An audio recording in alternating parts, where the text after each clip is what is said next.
1978年に F3 でイギリスに遠征してたんですね。その時に前座レースですけども、ブ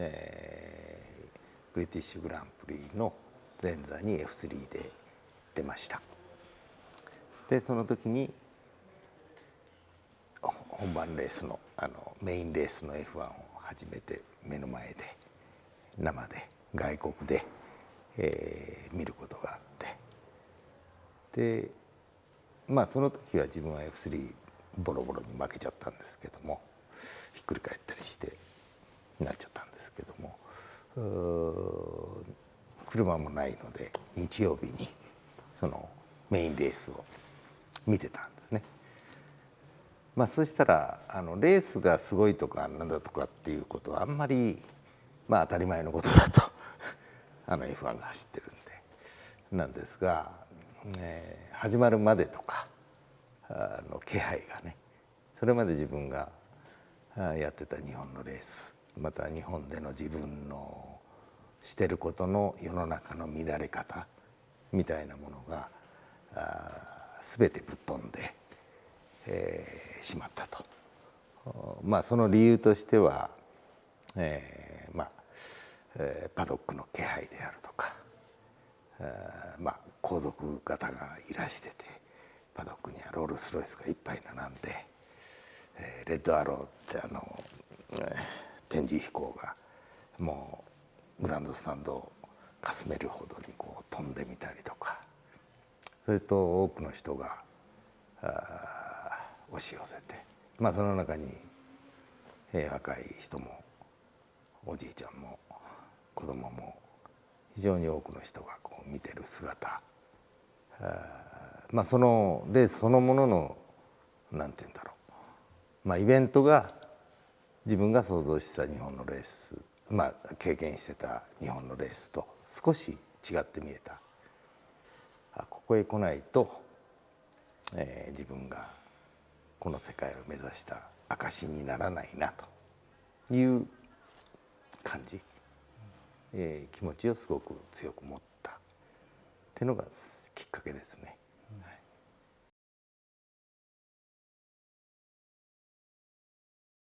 そうですね、86年に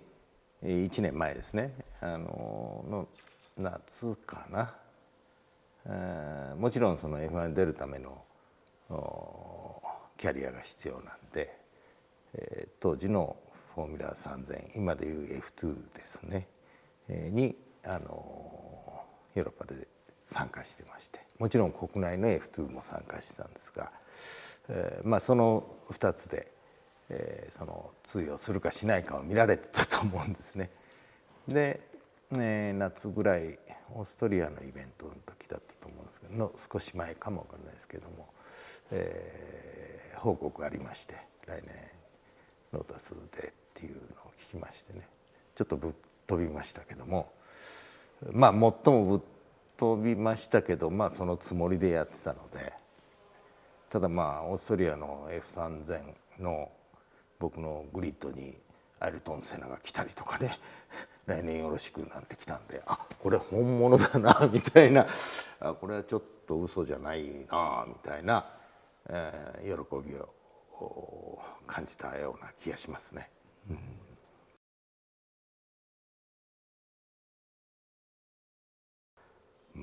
目指してはいたけど偉いやついっぱいいるなと思って、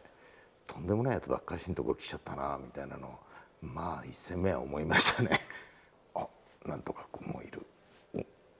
あいつ俺より後ろじゃんみたいな、あいつはあんなとこにいるとか、そういう場に立てた瞬間、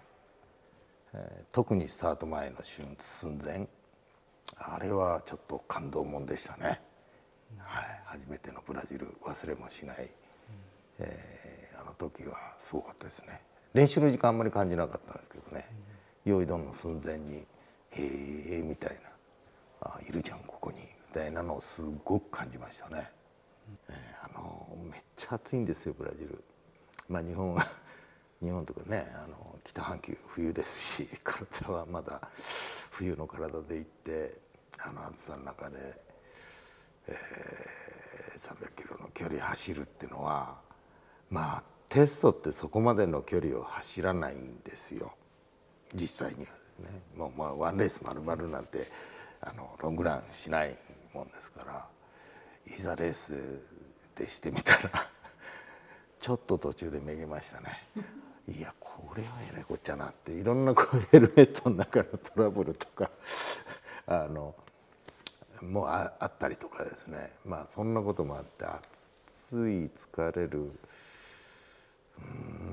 って大変なもんだなこれはみたいな、初めてフルディスタンスやったわけですから、ちょっとまず、まあ世界は広いなっていうか、まあ名前聞いたことある人やっぱりすげえなみたいなのをすごく思いましたね。一応日本じゃ自分もバリバリ頑張ってたつもりだし、まあ日本へ